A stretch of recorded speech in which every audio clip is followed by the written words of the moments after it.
السلام عليكم. عاملين ايه؟ حابة النهاردة كده اشارك معاكم كده طريقة الايس كريم الفانيليا القمر ده. حاجة كده اقتصادية جدا جدا، من غير بقى ولا حليب مكثف ولا اي حاجة ولا اي تعقيدات يعني. كلها حاجات ان شاء الله بسيطة وموجودة في البيت. طبعا احنا في الجو ده طبعا يعني الجو حر نار، فمحتاجين طبعا ايس كريم وكده. وطبعا يعني بصوا انا مش هقول لكم في حاجة عادة موفرة يعني، بس هو احسن من الشراء من بره. تمام. شايفين بقى كده؟ والله العظيم يا جماعة، اقتصادي كده وقمر، وهتجربوه هيعجبكم جدا جدا. شايفين؟ وطبعا اللي على الوش دي بقى ايه؟ شوكولاتة كده مبشورة، حبة تزينيه كده. شايفين القمر؟ ويعني لو مش موجودة عندك شوكولاتة عادي، هي كانت موجودة عندي فانا ايه يعني حبيت يعني بس ازين كده شوية، بس هزينه كده يعني. لكن لو مش موجودة عندك عادي يعني، يبقى زي الفل كده.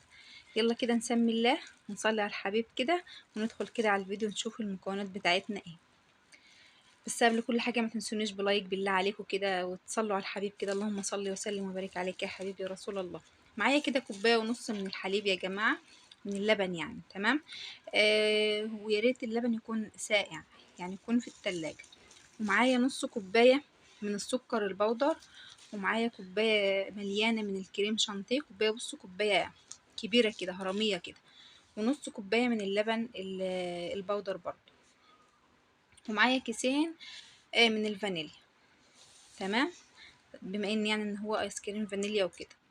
والله يا جماعه بصوا يعني مكونات مش كتير، وسهل جدا واقتصادي جدا، بس طعمه قمر كده. هتلاقيه فيه مطه كده وايس كريم، يعني ما فيهوش كتل تلج كده زي اللي بنشوفه. حاجه كده قمر كده. طبعا احنا النهارده هنشتغل بالمضرب يعني. حابه تعمليه برضو في الخلاط تمام، في الكبه تمام يعني. ما فيش ولا خلاط ولا مضرب، ممكن بالمضرب اليدوي كده عادي، هيبقى زي الفل. بس هي يعني هيتعبك شويه. فاعتقد ان احنا كلنا عندنا خلاط، فعادي لو انت يعني حابه تشتغلي في الخلاط زي الفل. كده هنسمي الله، ننزل باللبن بتاعنا اهو. اللبن طبعا بتاعنا كان عليه وش كده، انا ما شلتهوش. طبعا في ناس اصلا بتحط الايس كريم بتحط عليه اصلا وش قشطه، يعني وش اللبن اللي هي القشطه، بتخليه كده كريمي كده وقمر، بتخلي الايس كريم كده كريمي وقمر كده. طبعا دي كوبايه ونص من اللبن زي ما قلت لكم. طبعا دي نص كوبايه السكر البودر. لو في عسل ابيض بقى يبقى قمر، يعني العسل الابيض اصلا بيدي كده طعم كده ونكهه للايس كريم جميله طبعا يعني. تمام. وللامانه يا جماعه انا احتجت كمان معلقتين كريم شانتيه. يعني انا حطيت الكوبايه الهرميه دي وحطيت كمان معلقتين، لقيت القوام كده يعني سايل شويه، فحطيت معلقتين للامانه يعني. تمام. طبعا بقى بننزل كل اللي في الكوبايات كده، يعني ما نسيبش اي حاجه خالص، زي ما انتوا عارفين كل حاجه غاليه وكده يعني. اهو يعني هنحلي الكوبايات. طبعا بقى نحط كمان الورقتين الفانيليا. طبعا الورقه اصلا ما فيهاش حاجه يعني اصلا، يعني ما فيهاش، ما يجيش اصلا والله ربع معلقه. اذكروا الله كده، الا بذكر الله تطمئن القلوب. بالله عليكم لو انتوا وصلتوا معايا لهنا كده ما تنسونيش في لايك وكومنت حلو كده منكم. بحبكم جدا في الله والله، وانتوا وحشيني جدا جدا. احنا كده بقى نبدأ ايه، نشغل المضرب بقى. نضرب زي ما قلت لكم. انا جيت اضرب هنا كده، لقيت حسيت ان يعني ان الخليط كده يعني سايل قوي يعني، فايه حطيت كده، نزلت كمان بمعلقتين كده من من الكريم شانتيه. او حتى تحسوا هنا ان القوام تقل شويه، لان انا كنت حطيت المعلقتين يعني. نضرب بقى كده لحد ما كل المكونات تختلط مع بعضها كده، يبقى شايفين بالقوام ده كده. طبعا في اي بقى علبة عندك مفيش اسهل من كده يعني، مفيش حاجة يعني، بص مفيش يعني اسهل ولا اسرع من كده. في ثواني عملت ايس كريم جميل وتحفة، واحلى من اللي بنجيبه من بره 1000 مرة. وحاجة كده مغذية كلها. طبعا احنا حاطين لبن بودرة ولبن حليب برضو. آه، بس طبعا مش اللبن المكثف غالي يا جماعة وكده، فاحنا ايه يعني نستغنى عنه يعني. تمام. ولو مش موجود عندك لبن بودرة عادي برضو شغال، والله مش هيقول لا.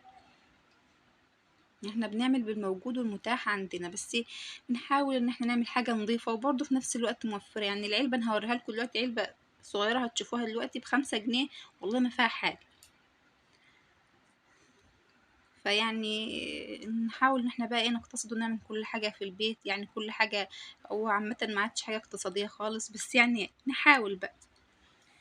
طبعا اي علبة كده عندك زي ما قلت لك ونفضيها فيها وبس يكون لها غطا كده، ونغطيها ونحطها بقى ايه في الفريزر.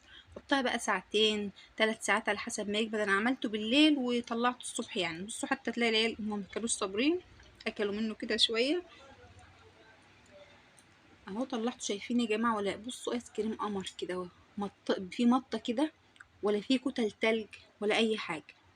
يعني تحس ان انت بتاكل ايس كريم كده كريمي كده، جميل كده والله العظيم. طعمه بص مقولكوش، هو حتى باين واضح يعني. شايفين المطة وشايفين القوام بتاعه، شايفين كمان الكاسة. يعني الكاسة دي واخدة حوالي 2 من العلبة ب5 جنيه، لان اللي انتوا هتشوفوها معايا دلوقتي. برضه حبيت برضه، انا كنت يعني كانت عندي وكده، فحبيت ان انا ايه عشان اوريها لكم بس.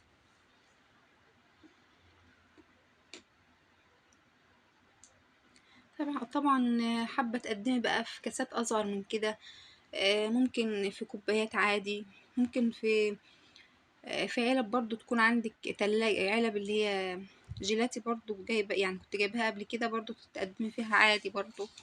التقديم ده على حسب راحتك بقى، وهي أذواق. تمام.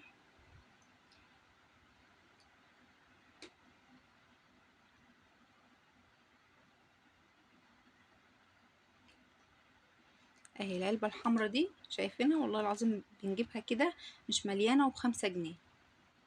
بصوا بقى كده الفرق بين العلبة دي وبين الكاسات. يعني انا بتهيألي الكاسة تعمل 3 من دي اصلا مش 2 بس. كان عندي هنا بقى ايه شوكولاتة، لو موجود عندك تمام، مش موجود عندك عادي. هو الايس كريم كده قمر وزي الفل، ومش محتاج اي حاجة، مش محتاج ولا تزيين ولا اي حاجة. بس بما ان يعني ان الشوكولاتة كانت عندي، فانا ايه بشرت كده شوية كده وحطيت على الوش كده، يعني ايه التغيير، يعني تغير اللون وتدي كده شكل جميل كده. ايه رأيكم بقى؟ عملنا احلى شوية ايس كريم في البيت، اقتصادي جدا. شايفين حتى القوام، ايس كريم كده كريمي كده وقمر. والله يا جماعة جربوه، هيعجبكم جدا جدا.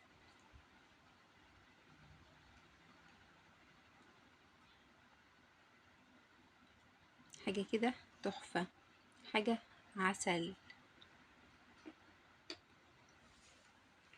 يا ريت بقى ان شاء الله كده يكون عجبكم الفيديو، وتكونوا استفدتوا يا رب كده مني حاجة. ولو استفدتوا مني حاجة كده ولو بسيطة كده، يا ريت كده تعملوا لي بالله عليكم، ما تنسونيش بدعوة حلوة كده من قلبكم. شايفين يا جماعة؟ شايفين الشكل يتحدث عن نفسه طبعا. زي ما قلت لكم الكاسة الكبيرة دي تعمل لها 3 من اللي بنشتريهم ب5 دول، لسه يعني في كمان في العلبة اهي. ف يعني مفيش احسن من الحاجة اللي بنعملها في البيت. فزي ما قلت لكم كده، ما تنسونيش بدعوة حلوة كده من قلبكم، ولكم بالمثل.